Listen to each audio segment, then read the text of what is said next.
Welcome to Mark Twain Lake Fishing Intel, your bass, crappie, and catfish resource. If you're looking to become a better angler while you're here at Mark Twain Lake, we provide all the latest tips, tricks, and know-how to make your fishing trip the best it could be and learn different techniques that's going to put more fish in the boat while you're here at Mark Twain Lake. Whether you're a seasoned tournament angler or you just like to fish for fun, we got you covered. Get all the latest daily and weekly fishing reports that will help you put more fish in the boat. So become a member today of Mark Twain Lake Fishing Intel and stay up to date on what's going on here at Mark Twain Lake. Now, a word from our sponsors. Check out 154 Marine in Perry, Missouri. New and used boats available, with a full line of Tahoe pontoons for all you pleasure boaters out there. And a full line of Excel boats. A full service shop, along with a full line of accessories to get you back out on the water. The Hunting Corner, located in Monroe City, Missouri, where they have a full line of ammunition, hunting rifles, and more. They also have plenty of fishing gear, along with minnows, rods, reels, and plenty of archery gear to make your hunting trip a success. And don't forget about all your lawn care needs here at the Hunting Corner with the small engine repair shop as well. And Luke Mitchell, your Missouri land specialist with High Point Land Company. Give him a call for all your hunting and recreational land at 573-541-1232. And the Junction Restaurant, located in Perry, Missouri, Highway 19 and 154. If you're looking for steak, chicken, pasta, and more, check out the Junction Restaurant in Perry, Missouri. So let's start the show. Well, hey everybody, thanks for joining us on our November roundtable here at Rooster's Restaurant here at Mark Twain Lake. It's our newest sponsor here at the Intel. Really appreciate having them on board. We're in November crappie fishing right now. It's getting good. Real good.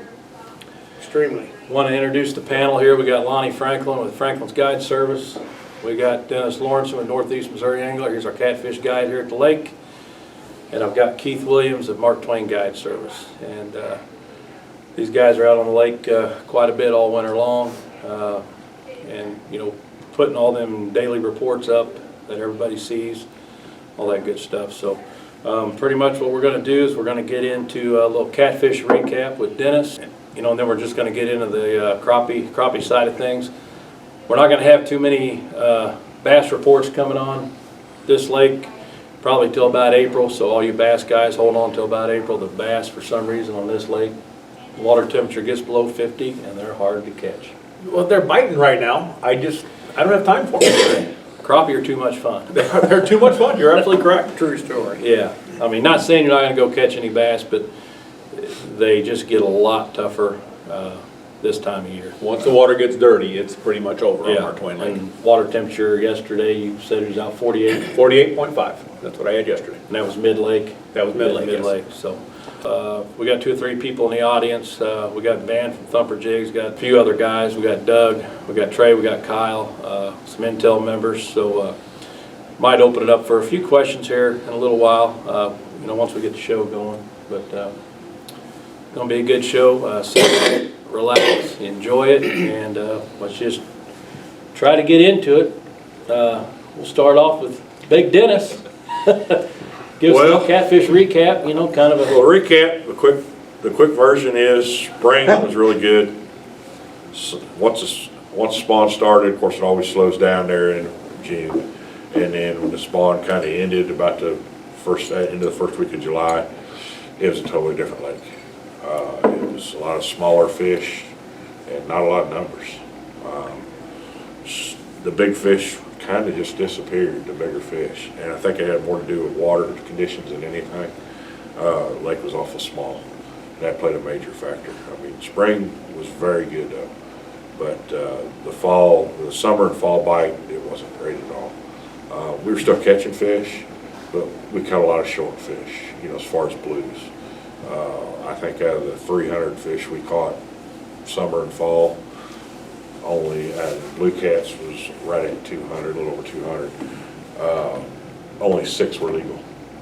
There was a lot of them 24, 25-inch blues.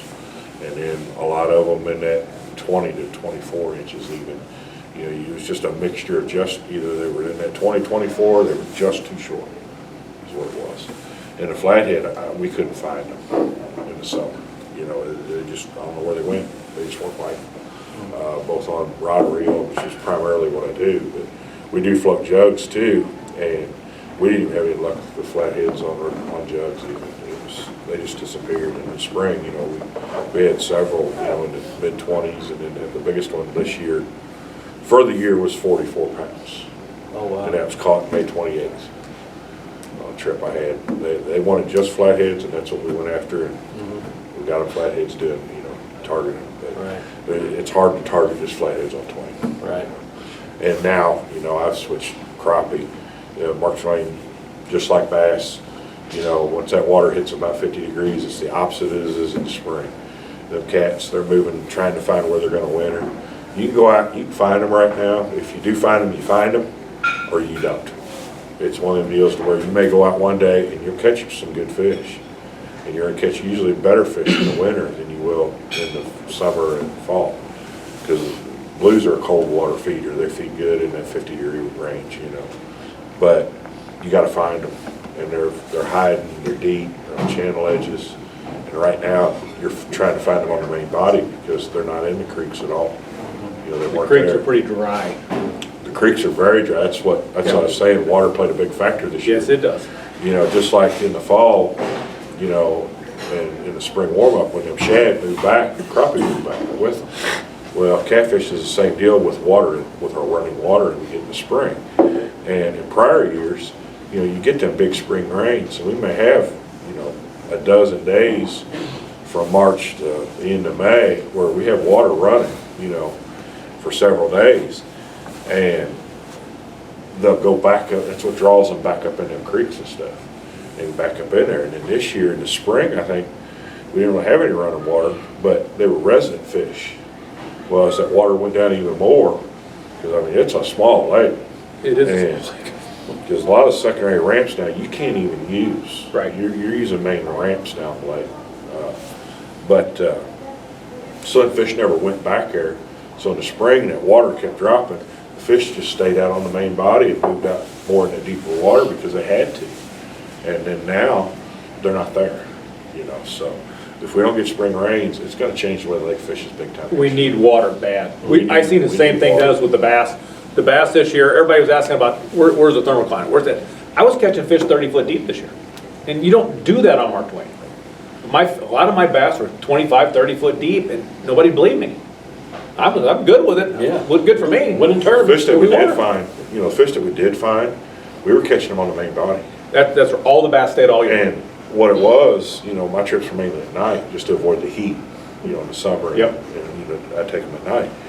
And normally we go back into the creeks, you know, back in the creeks, you know, behind South Fork Boat Ramp towards where South Fork and Long Branch run in, or put in at Middle Fork Secondary Ramp and go back towards Paris or Stoutsville and go back past 24 Bridge even. And there ain't no fish there this year. Well, when I couldn't find them, I started moving more out of the main body, and what I found was the fish were actually staying out there. And at night when them shad would come up, the fish would come up off that thermocline layer about 20 foot, and they'd go up and feed, and they'd just go back down there in the daytime and hang out on that main body. See, you were seeing a thermocline at About 20. 22 foot. See, and I wasn't seeing, when you get down to the lower end of the lake, I wasn't seeing it. I mean, I was still catching the fish really deep. And I bet your catfish on that end of the lake were really deep. Last year, the thermocline layer in July and August was anywhere from 8 to 4 foot deep. See, and back in the creeks. they- We were fish- catching our fish in the in creeks. under 3 foot of water. In the creeks. Yeah, we were catching fish on flats in under 3 foot of water last year. Yep. This year, they had to be 6 or 8 foot if you found them back in the creeks. But I was looking at places more like right out in front from Stoutsville Boat Ramp, that little cove.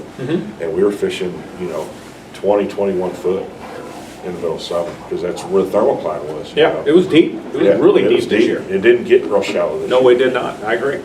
You know, so that's what I found this year on catfish. It was just kind of one of them years. Spring was great, summer, and you go out and catch channel cat. Right. but I'm targeting. Do you think that the size limit's helping? I seen a lot more blue cat compared to prior years, because I do keep track of what we caught, how many we caught, and the size roughly. It's not exact, you know, but it's, you know. And normally for every blue cat we catch 3 or 4 channel cat in prior years. This year I actually caught more blue cat than I did channel cat. So it might be helping. And I was catching blue cats like this that I normally didn't catch. Good. You know, so normally you get the channel cat, they'll eat the same thing. But you would catch bigger channel cat instead of the small blues, because there just wasn't as many small blues. I think there's more of the smaller blues now, and that's why we weren't catching the 5 and 6 pound channel cat that we usually did. Now we caught them in the spring. We caught some 8 and 10 pound channel cat. Biggest channel cat I ever caught out of the lake this year in the spring.